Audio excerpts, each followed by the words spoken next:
He was a quick learner, and he soon outstripped us all. I remember one day I was having an argument with a colleague over whether the PE in PE ratio stood for penis envy or Prince Edward, and Hal told us that it was short for price earnings, and I knew then that this was a guy who was going places. He hasn't disappointed us, I must say. After a distinguished spell at the Times, he returned to Australia, where he became a rising star in the Murdoch firmament, fetching up in the early 1990s as editor of the Sunday Herald Sun, over which popular publications he still presides.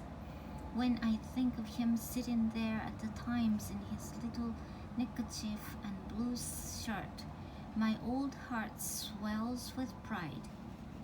He and his wife, a kindly and placid soul named Carmel Egan, live in South Melbourne in a lovely old house that was formerly a butcher's shop, of all things. I was late in arriving owing to a little inadvertent experiment I conducted to establish whether it is possible to find your way to an address in Melbourne using a street plan for Perth, but I found it at length. It was Carmel who received me. How is out? She said, ushering me in. He's gone for a run. A run? I tried not to sound too astounded, but in the years I had known him, Hal's idea of a whole body workout was to drink standing up. Besides, he was one of those restless, high-energy people who are constitutionally incapable of putting on fat. He needed to run the way I needed to increase my children's college expenses. It's his heart, she added. I stared at her. He's got the heart problem? No, of course not, she laughed. He's just, discovered it. I understood at once. Hal has long been one of the world's great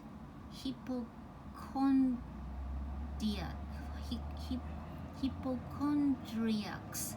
For years he has been moving from organ to organ, certain that one of them is about to maim him in a painful and costly way. He is forever standing off in corners, palpating himself for mysterious lumps and adjusting his lifestyle accordingly. So Carmel and I sat and had a nice cup of tea, and I told her fond stories about her husband in those far-off London days before she had met him, how I taught him to use soap and wear matching socks and helped him to find the treatments that made his gonads drop, the usual sort of things.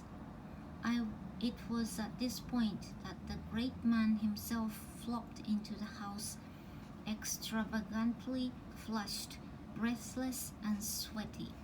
Hey, mate, he managed to breathe out in what looked like might be his dying words. Are you okay? Never been better. What are you running for? I said. Tika, mate. There's nothing wrong with your heart. That's right, he said proudly. And you know why? Because I look after it.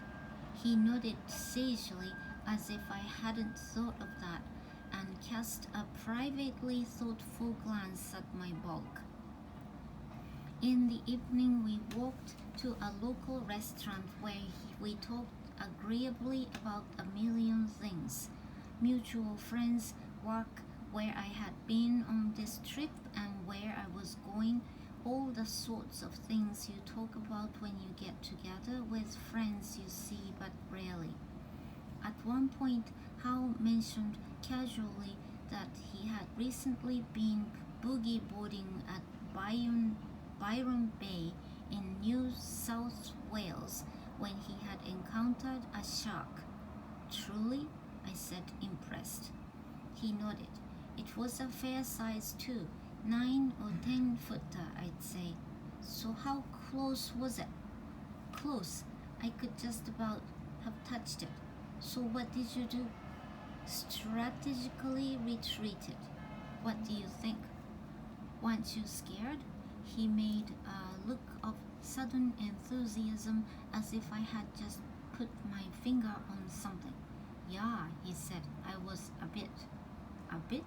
Oh yeah, he returned wholeheartedly as if being a bit scared was a maximum permitted in Australia, which I suppose it is.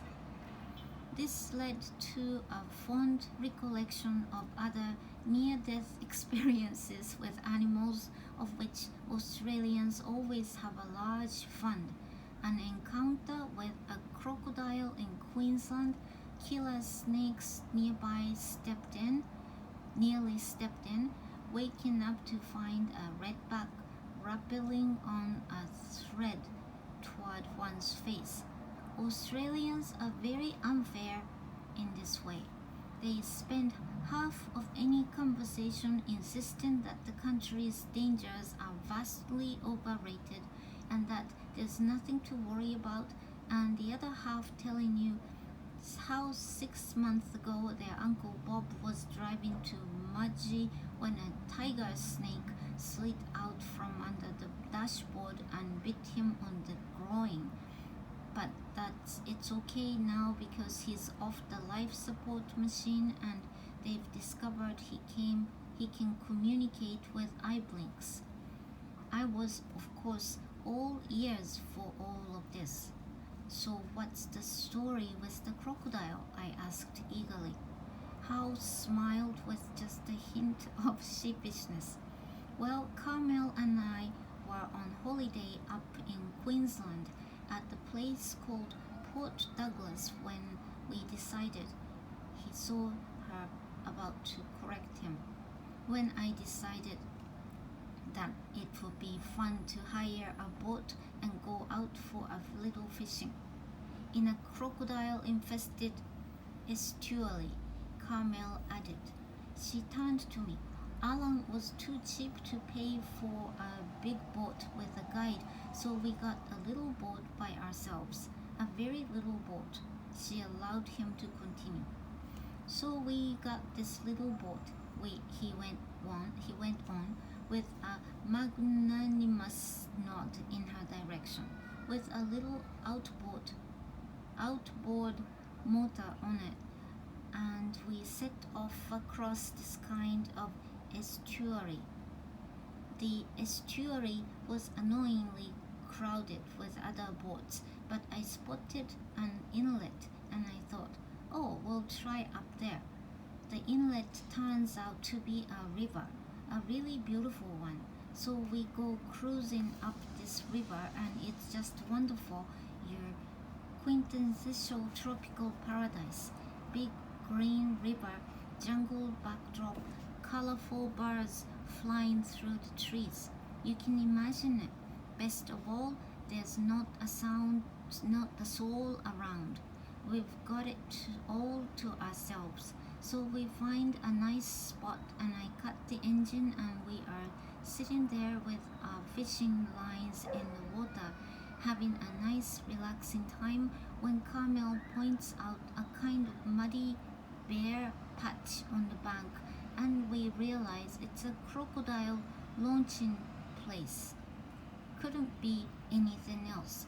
Then we noticed that there were several of these launching places all along the bank. It starts to dawn on us that maybe this is why there's nobody else up here, because it's infested with crocodiles. Just as we are coming to this significant conclusion, there's a splash off to one side, like something heavy going into the water, and then a line in the water moving vaguely towards us. Whoa, I said. My sentiments exactly, Bryson, he grinned. So what did you do? Well, like the good sailor I am, I hooked to the motor to get us out of there. Only the motor wouldn't start. It just would not go.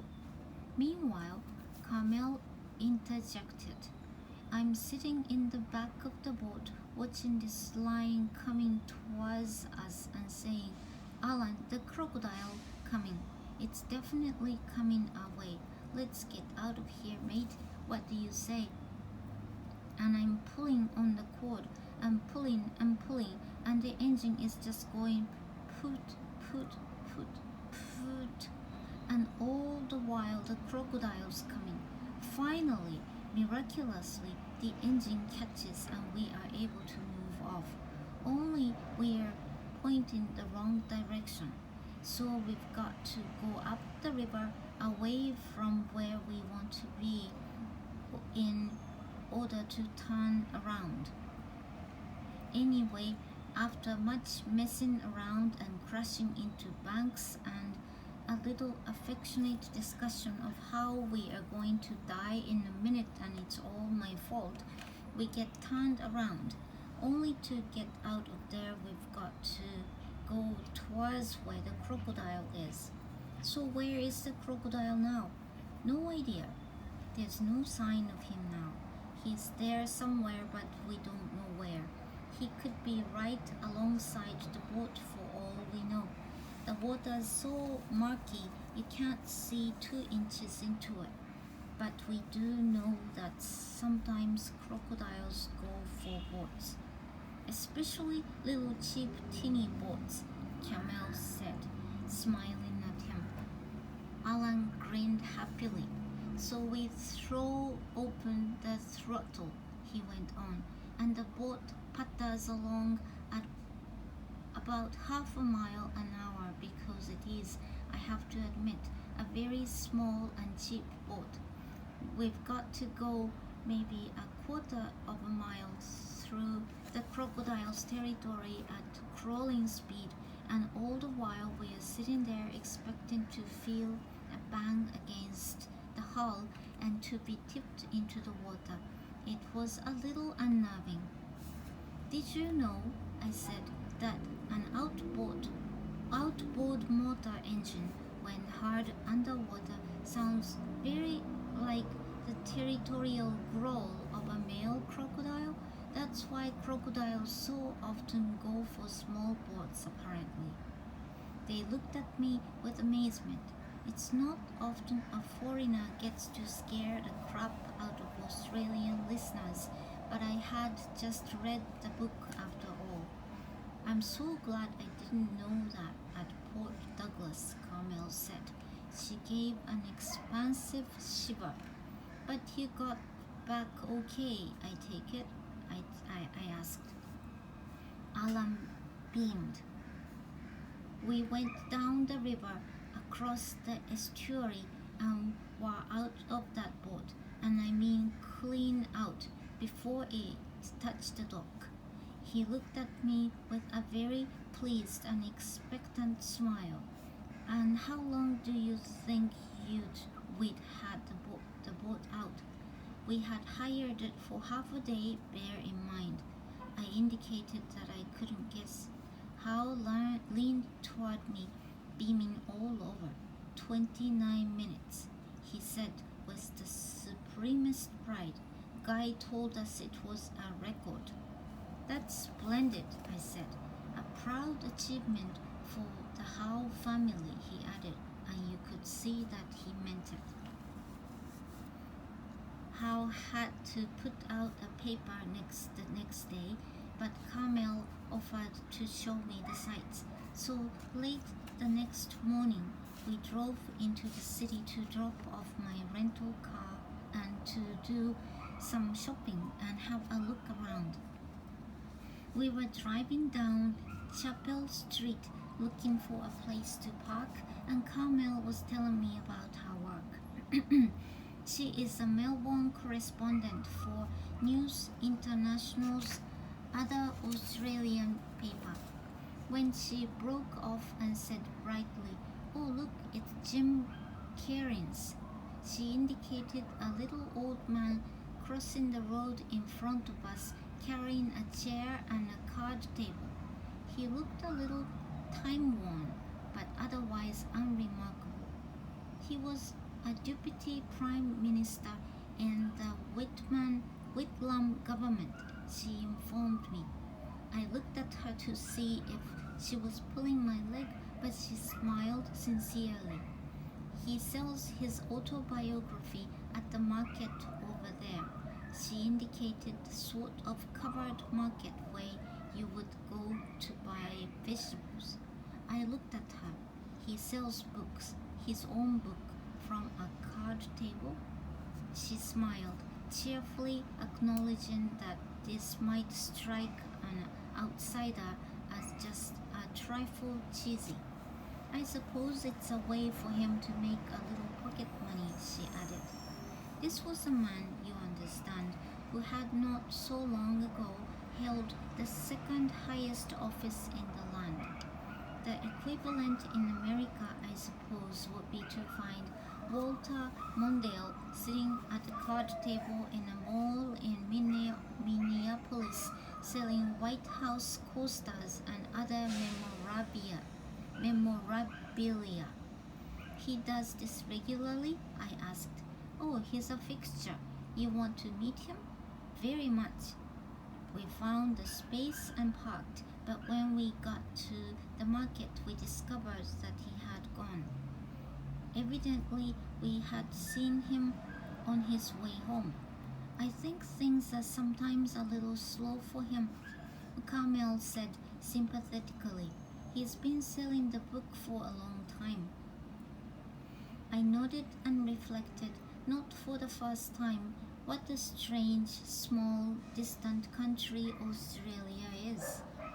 We were headed for the Immigration Museum, but our route took us past the new Crown Casino, a gaming palace that all Melbourne people either loathe because it's tacky and tempts foolish people to lose their savings, or adore because it's tacky and sometimes pays out big. "You want to have a look at it?" Carmel asked. I hesitated. I felt I had satisfied my gambling curiosity at the Penrith Panthers Club in Sydney on my first trip, but she said with unusual certitude, "I think it will interest you," and we went in. She couldn't have been more right. It was an amazing place, vast in scale. It dwarfed by far even the Penrith Club, and dripping with ornate fixtures.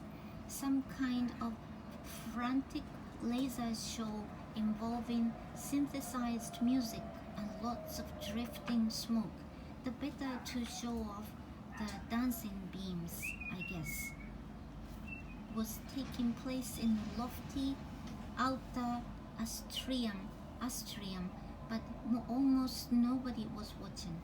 The real business was in the casino beyond, which was no less extravagant in decor and went on seemingly forever. I can say with confidence that whoever won the contract for the carpet at the Crown Casino has not had to work since. It took 20 minutes to stroll from one end of the room to the other.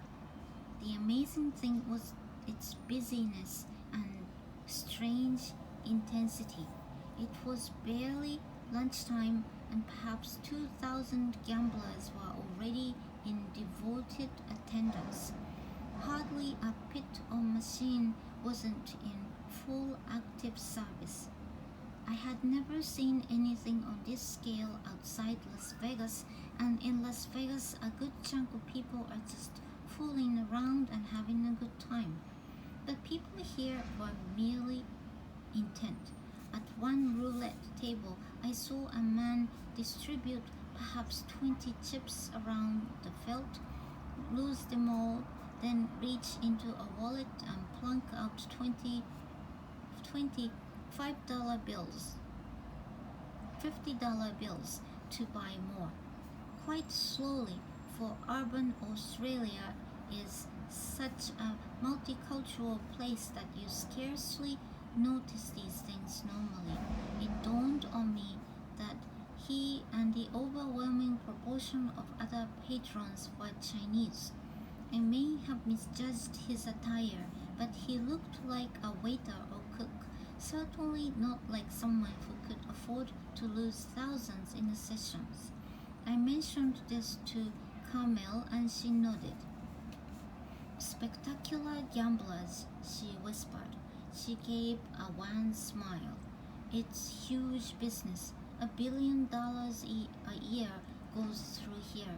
Victoria gets 15% of all its revenues from gambling. I thought for a moment, that must be hundreds of millions of dollars. So how many casinos are there in the state? I asked. You're in it, she said. The Immigration Museum, just over the Yarra River in a grand old edifice that was once the local customs house, provided a calm and decidedly more cerebral contrast. It had only recently opened and still gleamed with shiny newness. Howe had been particularly eager that I see it because in his capacity as pillar of the community, he had been one of the driving forces behind its foundation. Since the immigrant experience is essentially the story of modern Australia, it was really a museum of social history and quite the best one I have seen anywhere. In a cavernous central hall was a large walk-in display in the shape of an ocean liner and designed with the help of replica cabins and various ephemera to convey the flavor of shipboard life for immigrants at different periods. I was particularly taken with the 1950s portion. I suppose because I grew up 1,000 miles from the sea and missed the great age of passenger liners, I have always been subject to a romantic longing for ocean travel.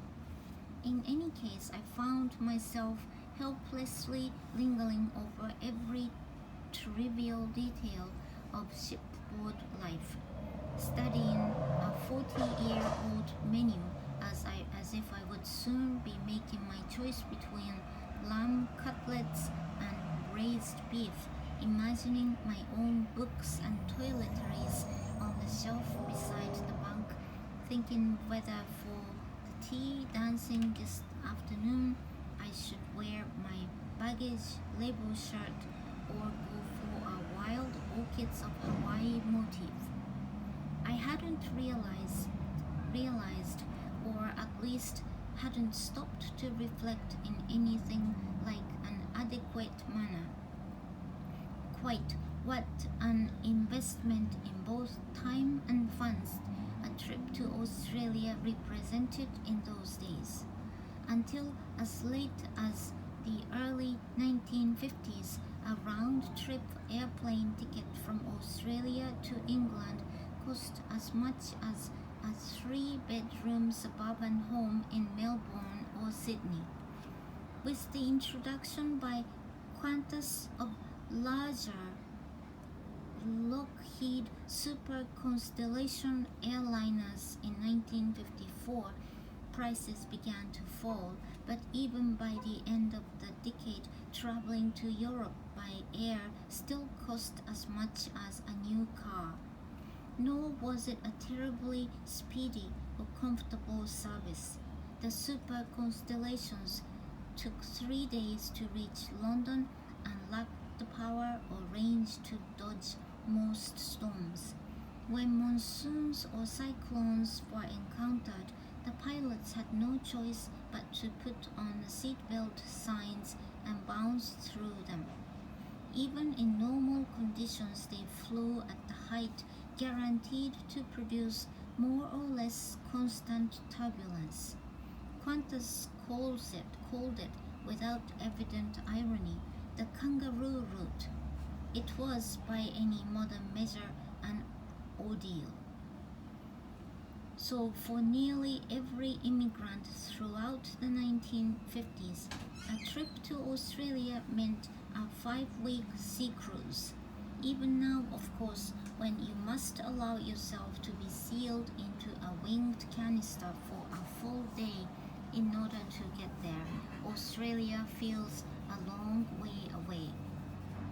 But how infinitely remote it must have seemed when you stood on the ship's deck and watched the continents fall away one by one and measured out the distance in 12,000 miles of ship's wake. I studied the face of the beaming people lounging on sun chairs or striding about on breezy decks. They wore expressions just like those on the faces of the people I'd seen in the Surfer's Paradise book in Adelaide. These people were happy too, radiantly so. They were on their way to a lucky country and they knew it. Awaiting them was a life of abundant sunshine and good jobs, good homes, good prospects and electric jugs for all. They were going on a vacation and they were going forever. It was such an interesting age for Australia. It wasn't just millions of foreigners who became Australians in the 1950s, but in an odd way, Australians themselves. I had only just learned that until 1949, there was no such thing as Australian citizenship. People born in Australia were not in any technical sense Australians but at all but Britons, as British as if they were from Cornwall or Scotland. They swore allegiance to king and country, and when Britons went to war, they unhesitantly went off to die in foreign fields for her. At school, they studied British history, geography, and economics and assiduously as if they were growing up in Liverpool or Manchester. I remember in one of her letters, Kathleen Veitch remarking to me on the surreal quality of sitting in an Adelaide classroom in the 1930s, looking out blazing waratah trees and flocks of kookaburras or whatever, while learning the heights of Scottish mountains or the figures for barley production in East Anglia. The absurdity of the situation wasn't lost on Australians, but Britain was all they had. As the historian Alan Moorhead once wrote, Australians of my generation grew up in a world apart. Until we went abroad, we had never seen a beautiful building, hardly ever heard a foreign language spoken, or been to a well-acted play, or eaten a reasonably sophisticated meal, or listened to a good orchestra. The oddest aspect of all was that millions of Australians, most of whom had never left the country, went through life thinking of England in some odd, ultimate sense as home. As late as 1957, in On the Beach, the Nevil Shute novel in which a nuclear war leaves Australia as the last inhabited place on Earth, the author could have his Australian heroine lament, "I was going home in March to London. It's been arranged for years. It's so bloody unfair." By home, she means a country she has never seen or and now never will.